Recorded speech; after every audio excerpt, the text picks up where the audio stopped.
என்னடா சொல்லுது? நிஜமாவா? அட நிஜமா தான் சொல்லுதேன். கல்யாணமே முடிச்சு கூட்டிட்டு வந்துட்டானா? சந்தேகமா இருந்தா ராகமாவ கேளு. நாங்க 2 பேர் தான் கௌரி இருந்தோங்க. ஏன் வீட்டு பக்கம் வந்து ஒரு வார்த்தை கூப்பிட்டு இருந்தா நானும் வந்திருப்பேன்ல. யாரு கண்டா இவன் கல்யாணம் பண்ணிட்டு வருவான்னு யாருக்கு தெரியும்? நாங்களே எதாச்சியா தான் அந்த பக்கம் போகும்போது பார்த்தோம். பார்த்துட்டு போகும்போது உன் வீட்டு பக்கமா தான் போனோம். உன்கிட்ட சொல்லாம தான் பார்த்தோம். எட்டி பார்த்தா காலை கிளப்பிட்டு தூங்கிட்டு இருந்தவ. அப்புறம் எங்க போய் சொல்றது? ஏ சித்ரா! ஓ இவ ஒருத்தி ஓவ் ஆவும்பா. இங்க வந்துட்டு போ சித்ரா. இதோ வாரேன் வாரேன். என்ன காலையிலேயே கதை விடுறதுக்கு உட்காந்தாச்சா? விஷயம் தெரிஞ்சா இருக்க வேலையெல்லாம் போட்டுட்டு உட்காந்துருவ நீயும். அப்படியா? அப்படி என்ன ஆயிட்டு? ஆட நம்ம செல்லத்தாய் மாவன் இல்ல அன்னை கூட ஒரு பிள்ளையோட வண்டியில பார்த்துமே. அந்த பிள்ளைய நேத்து கல்யாணம் கட்டி கூட்டிகிட்டே வந்துட்டியான். ராக்கி என்ன சொல்லுத? கல்யாணம் கட்டி கூட்டிட்டு வந்துட்டியானா? அட தீபா பிள்ளைக்கு வேற கல்யாணம் வந்துட்டு. இந்த நியூஸ் தான் இன்னைக்கு டாக் ஆஃப் த டவுனே. அட பாரு, இந்த தீபாவுக்கு பாவத்திருக்க மாப்பிள்ளை வீட்டுல தெரிஞ்சா என்ன நினைப்பாவ? அட ஆமா இல்ல, நாங்க பாரு அதை யோசிக்கவே இல்லை. அவங்களுக்குலாம் இன்னும் தெரிஞ்சிருக்காதோ என்னமோ. நாம தெரியப்படுத்திடுவோம். அட நாம எப்படி தெரியப்படுத்த முடியும்? அட கைவசம் அதுக்கெல்லாம் நம்ம கிட்ட ஆள் இருக்கு.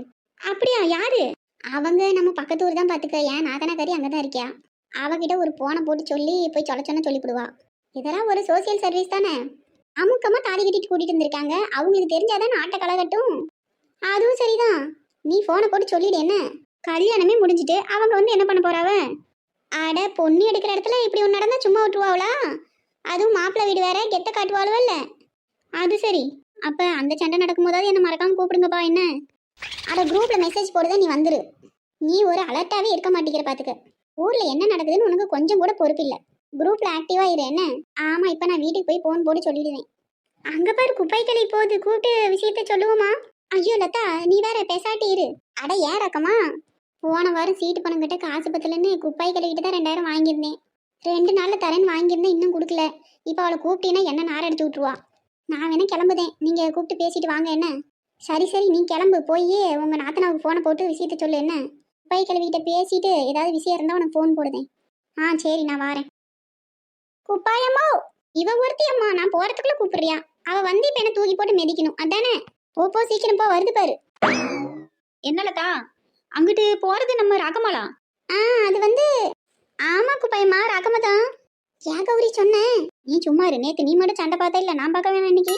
ஓ, என்ன பார்த்துட்டு தான் ஓடுறாளா? இன்னைக்கு அவ வீட்டுக்கு போய் வச்சுக்கிட்டேன். இந்த குப்பாய் யாருன்னு நீ இன்னைக்கு பார்க்க போறியா? குப்பாயம்மா, அதெல்லாம் இருக்கட்டும். விஷயம் தெரியுமா? நம்ம செல்லத்தாய்மாவன் ஒரு பிள்ளை இழுத்துட்டு வந்துட்டியான் அதானே? நம்ம குப்பாயம்மாவுக்கு தெரியாம ஒரு விஷயம் நடந்துருமா என்ன இந்த ஊர்ல? மேற்கொண்டு ஏதாவது விஷயம் தெரியுமா குப்பாயம்மா? எனக்கு வேற எதுவும் தெரியாதுடி, இனிமே தான் போய் விசாரிக்கணும். சரி, ஏதாவது தெரிஞ்சா எங்களுக்கும் சொல்லுங்க. என்ன? சொல்லுதேன். சரி, நான் ராகம்மா வீடு வரைக்கும் போயிட்டு வந்துடுறேன். என்ன? ஏன் கௌரி சொன்னேன்? ராகம்மாளுக்கு தெரிஞ்சா அவ்வளோத்தான் பார்த்துக்க.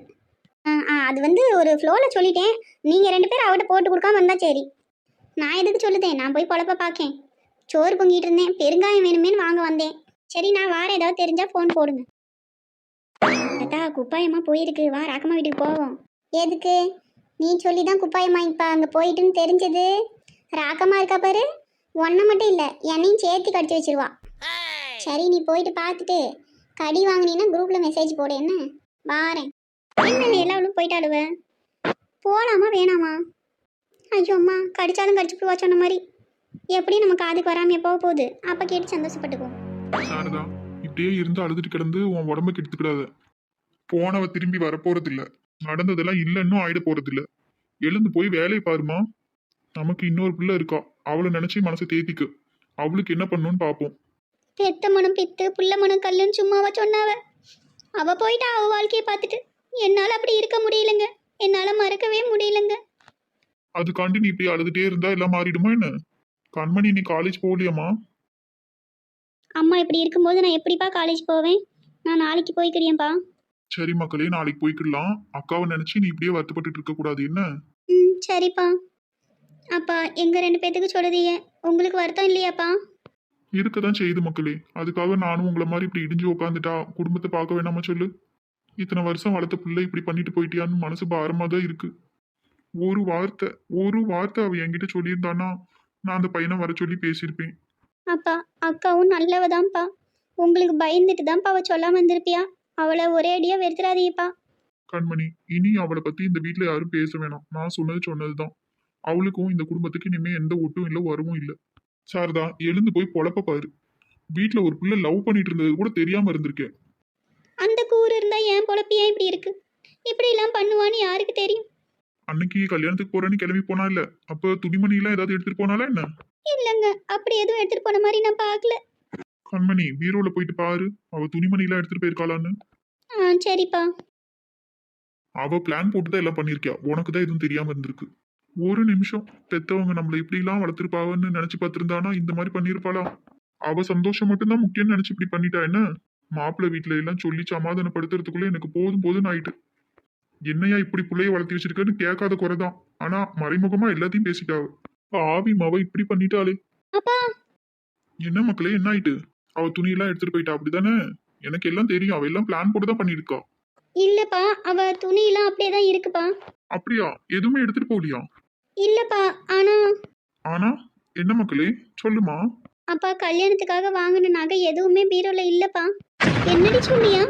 ஆமாம்மா, நானும் நல்லா தேடி பார்த்துட்டேன். நகை ஒண்ணு கூட இல்லம்மாங்க. அப்ப நகையெல்லாம் எடுத்துட்டு தான் போயிருக்கா என்ன? ஆமாப்பா, அப்படிதான் நினைக்கேன். என்ன தைரியம் அவளுக்கு? அவளை நான் சும்மா விட போறது இல்ல. ஏங்க, வேணாங்க, பிரச்சனை பண்ணாதீங்க. வீடு சாரதா, என்ன அவளை நான் சும்மா விட போறது இல்ல. இல்ல, நான் விட மாட்டேன். நீங்க போக மாட்டேன்னு சொன்னீங்க தான் விடுவேன். உன் புள்ள என்ன காரியம் பண்ணிட்டு போயிருக்கியா பாத்தியா? இப்பவும் அவளை சும்மா விட சொல்லுதியா? வேணாங்க, நகைக்காக பிரச்சனை வேணாங்க. அவ கல்யாணத்துக்காக வாங்கின நகை தானே, எடுத்துட்டு போயிட்டு போறாங்க. எங்க இருந்தாலும் நல்லா இருந்துட்டு போகட்டுங்க. நம்மளால அங்க ஒரு பிரச்சனை வர வேணாம். நம்ம பிள்ளைங்க அவ. பெத்தவங்க வேணாம் அவளுக்கு, நாம வாங்கி கொடுத்த நகை மட்டும் வேணுமோ? அவ கட்டிட்டு போனவன் நல்லவனா இருந்திருந்தா இதுக்கெல்லாம் சம்மதிச்சிருப்பானா?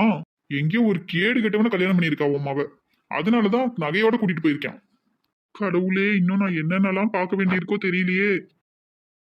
சரி, நான் போகலம்மா, நீ அழுகை நிறுத்து. எனக்கு அந்த நகையெல்லாம் பெருசு இல்ல. கண்மணிக்கு இன்னும் என்ன செய்யணுமோ அதை என்னால செய்ய முடியும். என் உடம்புல தெம்பு இருக்க வரைக்கும் என்னால உழைக்க முடியும். ஆனா இப்படி பண்ணிட்டு போயிட்டாலே. அப்பா அழாதீங்கப்பா. என்ன சொல்லிட்டு நீங்க எங்க இப்ப அழுதீங்க? அழாதீங்க. ஆமாப்பா, அழாதீங்கப்பா. ஏக்கா, வா வேலை தை. ஏன் வேலை தை, இங்க மேலதான் உட்காருது. இருக்கட்டுக்கா, இதுதான் நமக்கு வசதியா இருக்கு. என்ன சொல்லுதா புது மருமவ? ம், மருமவ. அவளெல்லாம் எனக்கு மருமவன் சொல்லாத வேலை தை. இப்படியே பேசிட்டு இருந்தா எப்படிக்கா? கல்யாணம்னு ஆயிட்டு அடுத்து ஆக வேண்டியது பார்ப்போம் என்ன. சரி, நேத்தெல்லாம் அழுதுகிட்டே இருந்தேன் தான் காலையிலேயே பார்த்துட்டு போகலான்னு வந்தேன். பிறவு தீபா மாப்பிள்ளை வீட்டில் விஷயத்தை சொல்லிட்டீங்களா? இல்லை வேலை தை, அதை நினச்சாதான் பயமாக இருக்குது. என்ன சொல்லுவா அவ்வளோ தெரியல. அதுக்காண்டி இவ்வளோ பெரிய விஷயத்த நம்ம சொல்லாமே இருக்க முடியாது இல்லைக்கா? எப்படி சொல்கிறதுன்னு தான் தெரியல. அது புரியாமல் தான் தீபாவும் நேற்று இருந்து மாப்பிள்ளைகிட்ட கூட பேசல பார்த்துக்கு. ஏக்கா, வேற யாராவது விஷயத்த சொல்கிறதுக்கு முன்னாடி நீ சீக்கிரமாக சொல்லப்பாரு. மூணாவது மனுஷங்க சொல்லி விஷயம் தெரிஞ்சாதான் இன்னும் கோவப்படுவாங்க. அதுவும் சரிதான். ஏக்கா சோகமாகவே இருக்க? ஊரில் நடக்காது ஒன்றும் வீட்டில் நடந்துடல என்ன? அந்த பிள்ளையை பார்த்தாலும் நல்ல பிள்ளையா தான் தெரியுது. அதெல்லாம் ராசு நல்லாவே இருப்பான். நான் என்ன சொல்லுதேன்னா, நீ ராசு சின்ன பொண்ணை கூட்டிகிட்டு தீபா மாமியா வீட்டுக்கு போயிட்டு நேரில் போய் விஷயத்தை சொல்லிட்டு வந்துரு. என்னமோ போ. இன்னும் அந்த பொம்பளை வேற என்ன சொல்ல போகிறாளோ? கல்யாணத்தில் இதனால் ஏதாவது பிரச்சனை வந்துடுமோன்னு வேற பயமாக இருக்குது. ஏக்கோ, அதெல்லாம் ஒரு பிரச்சனையும் வராது என்ன? நீ போயிட்டு பக்குவமாக எடுத்து சொல்லிட்டு வந்துரு. சின்ன பொண்ணு என்ன செய்தா? ஆளே காணும். அவளுக்கு என்ன நீட்டி சோறு பொங்குதான். அப்படியா? பரவாயில்லையே, வேலையெல்லாம் ஆகுது போலையே. ம் சரி, கூப்பிடுக்கா, 4 வார்த்தை பேசிட்டு போகிறேன். நேற்று பிரச்சனை இல்லை, சரியாக பேசக்கூட முடியல பார்த்துக்கு. சின்ன பொண்ணு, இவ பேரெல்லாம் சொல்லி கூப்பிடணும்னு எனக்கு விதிச்சிருக்கு. அப்படிலாம் சொல்லாதக்கா, ஏதோ சின்ன பிள்ளை அறியாமல் பண்ணிட்டு. அவங்க குடும்பத்தெல்லாம் விட்டுட்டு நம்மளை நம்பி தானே வந்திருக்கு. நல்லபடியாக பார்த்துக்க என்ன. விடதாயத்தை வாங்க. எப்போ வந்தீங்க? வாரேன் அம்மாளு, இப்போ தான் வந்தேன். இருங்கத்த, நான் காப்பி போட்டு எடுத்துட்டு வரேன். அதெல்லாம் ஒன்றும் வேணாம் சின்ன பொண்ணு, பார்க்கலாம் தான் கூப்பிட்டேன். அவள் அப்படி தான் சொல்லுவா, நீ போய் காப்பி போட்டு எடுத்துடாப்பா. ஏக்கா, கொஞ்சம் பொறுமையாக தான் பேசுக்கா. இவளெல்லாம் வைக்க வேண்டிய இடத்துல வைக்கணும் வேலை தாயி. என்ன வேலை செஞ்சா பார்த்த இல்லை? வீடுக்கா, பழசையே பேசி பேசி என்ன ஆக போகுது சொல்லு. அந்த பிள்ளையும் உனக்கு பொண்ணு மாதிரி தானே. தீபா கல்யாணம் முடிச்சு போயிட்டா, அப்புறம் அவள் தான் உனக்கு துணையாக இருக்க போறியா? அது என்னவோ என் மனசு ஏற்றுக்கிடவே மாட்டேங்குது. போ, எல்லாம் போக போக சரியாக போயிடும்க்கா. நீ கொஞ்சம் அனுசரிச்சு போ என்ன. அத்தை, இருந்தாங்க காஃபி. அத்தைக்கு காப்பி எடுத்துட்டு இல்லையாம்மா? அத்தை இப்பதான் சாப்பிட்டாவ, அதான் கேட்டு போட்டு வரலான்னு. எனக்கு ஒன்றும் வேணாம். பரவாயில்லையே, காப்பி நல்லா போட்டிருக்கியே. ரொம்ப தேங்க்ஸ் அத்தை. நீங்களாவது சொன்னீங்களே, காலையிலேருந்து ஒரு பாடு வேலை பார்த்துருக்கேன். ஒருத்தர் கூட ஒரு வார்த்தை நடந்த சொல்லலை பார்த்துக்குங்க. பெரிய ஆட்கள் கொஞ்சம் கோவமாக இருந்தால் கூட நீ தான் அனுசரித்து நடந்துக்கணும் என்ன. சரிங்க அத்தையோ. ஓ நாத்தனாரும் கல்யாணம் ஆகிட்டு போக போறியா? அந்த அக்காவையும் ராசிவையும் நீ தான் பார்த்துக்கணும் இனிமே என்ன. அதெல்லாம் நான் பாத்துக்கிட்டேன் அத்தை. இவ ஒன்றும் என்ன பார்த்துக்கிட தேவையில்லை, என் மவன் இருக்கான் எனக்கு. அதுக்கே அத்தை வாய் வடக்கால போகுது.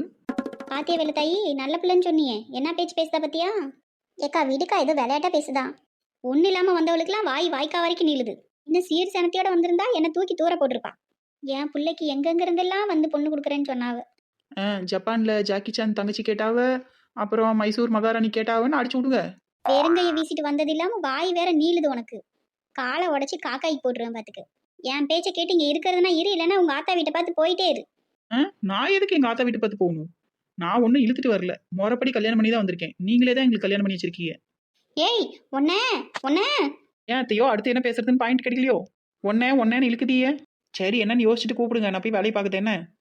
என்ன வாய் பத்தியா வேலை தாய் இவளுக்கு. விடுக்கா, சின்ன பிள்ளை தானே, போக போக சரியாயிடும். நீயும் வெறுங்கைய வீசிட்டு வந்த ஒன்னும் இல்லாதவன் சொல்லாதக்கா. கல்யாணம் முடிச்சு வந்து இன்னும் 2 நாள் கூட அவளை முழுசா என்ன வரத்து வரா பத்தியா. நாளே மாமியா மரும வச்சாண்டா ஆரம்பமாயிட்டா. சின்ன பொண்ணு தண்ணி கொண்டா. என்னாச்சு வேலை தாயி? என் பையன் நைட் ஏதோ ஆஃபீஸில் கொடுத்தாவன்னு ஒரு ஸ்வீட் கொண்டு வந்து கொடுத்தான். அது சாப்பிட்டதுலேருந்தே அப்படி தான் இருக்கு. இந்தாங்க அத்தையோ தண்ணி. எனக்கு வேணாம். பொறவு தண்ணி எதுக்கு கேட்டீங்க? இந்த தண்ணியை இப்போ என்ன பண்றது? என் தலையில ஊத்து. சரி அத்தையோ. என்ன அத்தையோ அப்படி பாக்குறீங்க? நீங்க தானே சொன்னீங்க என் பேச்சை கேட்டா இந்த வீட்டுல இரு, இல்லைன்னா போயிட்டே இருன்னு. அதனாலதான் உங்க பேச்சை அப்படியே கேட்டேன் பாத்துக்கோங்க. என்ன கூத்து நடக்குது இந்த வீட்டுல? எவடி அவன்? சம்மந்தி நீங்களா? வாங்க, தெரியாம சொல்லிட்டேன், மன்னிச்சுக்கிடுங்க. வாங்கம்மா. என்ன கூத்து நடக்குதுங்கன்னு கேட்டேன். அது வந்து மருமவ தெரியாம தண்ணியை தலையில கொட்டிட்டியா. நான் அதை கேட்கல. சம்மந்தி ஏன் கோமா இருக்கிய? வாங்க வந்து உட்காருங்க, எதுவா இருந்தாலும் பேசிக்கலாம். உங்க மவன் ஏதோ ஒரு பிள்ளை இழுத்துட்டு வந்துட்டானம்ல. அது வந்து சம்மந்தி, எல்லா லட்சண வெங்காயமும் கேள்விப்பட்டு தான் வந்திருக்கோம். இங்க கல்யாணம் ஏற்பாடு பண்ணிட்டு இருக்கோம். உங்க பையன் இந்த நேரம் பார்த்து எவ்வளோ ஒருத்தி இழுத்து வந்திருக்கான். அது வந்து கோவப்படாதீங்க, எதுவா இருந்தாலும் பொறுமையா பேசிக்கலாம். வந்து உட்காருங்க வாங்க. சம்மந்தி நம்ம வீட்டுக்கு வந்து விவரம் சொல்லலாம் தான் இருந்தேன், அதுக்குள்ள நீங்களே வந்துட்டியே. அப்படியாம்மா? ஏன் அதுக்கு இன்னும் நல்ல நேரம் வரலையோ? அடடா, என்னவா ஃப்ராட் அலக்கிய. நீங்களே தான் முன்ன நின்று கல்யாணம் பண்ணி வச்சுதான் எல்லாம் பேசிக்கிறாவ. ஐயோ, இந்த குடிமிக்காரிகளை எப்படிதான் சமாளிக்க போறோன்னு தெரியலையே. எம்மா கூப்பிட்டியா? அடடே வாங்க. சின்ன பொண்ணு இதோ வந்துட்டேன் அத்தானே. வாங்க அத்தானே. யார் இவங்க? சின்ன பொண்ணு காலு. காலா? அப்படி ஒரு பேரா? இல்ல சின்ன பொண்ணு, என் காலை மிதிச்சிட்டு இருக்கிய. சாரிங்க சின்ன பொண்ணு, இவங்க தான் தீபாவுக்கு பார்த்திருக்க மாப்பிள்ளையோட அம்மாவும் அக்காவும். ஓ அந்த குரூப்பா? சம்மந்தி வந்து உட்காருங்க, என்ன நடந்ததுன்னு விவரமா சொல்லுதேன். இதுதான் பொண்ணா? அவனுக்கு தகுந்த மாதிரியே தான் பிடிச்சிருக்கான். ஏப்பா தங்கச்சி கல்யாணத்தை வச்சுக்கிட்டு இப்படி ஒரு காரியம் பண்ணலாமா நீ? ஏமா இந்த அம்மாவை தாம்மா கல்யாணம் பண்ணி வச்சிருக்காவ. என்னதாம்மா நடந்துச்சு? எங்க கேரகம் இந்த வீட்டில் வந்து பொண்ணு எடுக்க வேண்டி இருக்கு. அப்படிலாம் சொல்லாதீங்க சம்மந்தி. பையன் ஆசைப்பட்டான்னு கல்யாணம் பண்ணி வச்சிட்டீங்களோ? நீங்க என்னமோ பண்ணி தொலைய. கல்யாணம் முடிஞ்ச அப்புறமாவது பண்ணிருக்கலாம்ல. எங்ககிட்ட ஒரு வார்த்தையும் சொல்லல. எங்க சொந்தக்காரங்களாம் வந்து கேட்கறாவோ, எங்களால பதில் சொல்ல முடியல. உங்களால நாங்க கேவலப்படுதோம். இல்ல சம்மந்தி, சொல்லக்கூடாதுன்னா இல்ல, கொஞ்சம் பிரச்சனை ஆயிட்டு, அதனாலதான். ஏம்மா இங்க பொண்ணு எடுக்கணுமா என்னன்னு நம்ம யோசிக்கணும் பாத்துக்க. ஐயோ சம்மந்தி, அப்படி மட்டும் எதுவும் முடிவு பண்ணிடாதே சம்மந்தி. ஆமாம்மா, ஏதோ சின்னஞ்சிருசுங்க ஆசைப்பட்டு கல்யாணம் பண்ணிட்டு. ஏம்மா கல்யாணம் வேணான்னு சொல்லிட்டு வாமா போவோம். நான் சொல்லிடு வேண்டி, உன் தொம்பி கேட்பானா? அவன் தான் இது ஒரு பிரச்சனையே இல்லைன்னு சொல்லுதானே, இந்த பிள்ளையை தான் கட்டுவேன்னு சொல்லுதானே. ஏம்மா அதுக்கு நம்ம வராம இருந்திருக்கலாமேம்மா. இருந்தாலும் மாப்பிள்ளை விடுன்னு ஒரு பயம் இருக்கணும்டி, அதுக்கு தான் ஒரு காட்டு காட்டலாம்னு வந்தேன். அப்படியா? சரி காட்டு. இங்க பாருங்க, இதெல்லாம் கொஞ்சம் கூட நல்லா பாத்துக்குங்க சம்மந்தி. எங்களுக்கு ஏதோ கெட்ட நேரம், எங்க குடும்பத்துக்கு இப்படி கெட்ட பேர் வரணும்ட்டு இருக்கு. உங்ககிட்ட சொல்லக்கூடாதுன்னா இல்லை, எங்களுக்கே பிரச்சனை இல்லை, ஒண்ணுமே புரியல பாத்துக்கோங்க. அதனாலதான் எதுவும் சொல்ல முடியல. நீங்க எதுவும் மனசுல வச்சுக்கிடாதீங்க சம்மந்தி. கல்யாணத்துக்கு பத்திரிக்கை அடிச்சு ஊர் முழுக்க கொடுத்தாயிட்டு, இப்போ வந்து கல்யாணத்தை நிறுத்தினோம்னா அது 2 குடும்பத்துக்கும் நல்லதில்லை பாத்துக்கோங்க. கொஞ்சம் மனசெறிங்க எங்களை மன்னிச்சிடுங்க சம்மந்தி. இனிமே இப்படி எதுவும் நடக்காம பாத்துக்கிறியோம். நான் கல்யாணத்தை நிறுத்தலாம் தான் பார்த்தேன். ஒரு பெரிய மனசு இவ்வளோ தூரம் கையை பிடிச்சிட்டு கெஞ்சிரியிலேன்னு பேசாம போறேன். எங்க என் மருமவ? அவ கோயிலுக்கு போயிருக்கா சம்மந்தி. சரி நாங்க கிளம்புதோம். வந்து இருங்க சம்மந்தி, சாப்பிட்டு போவீங்க. எல்லாம் விருந்து சாப்பிட்ற மாதிரியே நடந்துக்கிட்டே. காப்பியாவது குடிச்சிட்டு போங்க சம்மந்தி. அதெல்லாம் ஒன்றும் வேண்டாம். கல்யாண வேலை தலைக்கு மேலே கிடக்கு. நாங்கள் போய் எங்கள் வேலையை பார்க்குதோம். எல்லாம் எங்கள் தலை எழுத்து இங்கே பொண்ணு எடுக்கணும்ட்டு. வாடி போவோம்.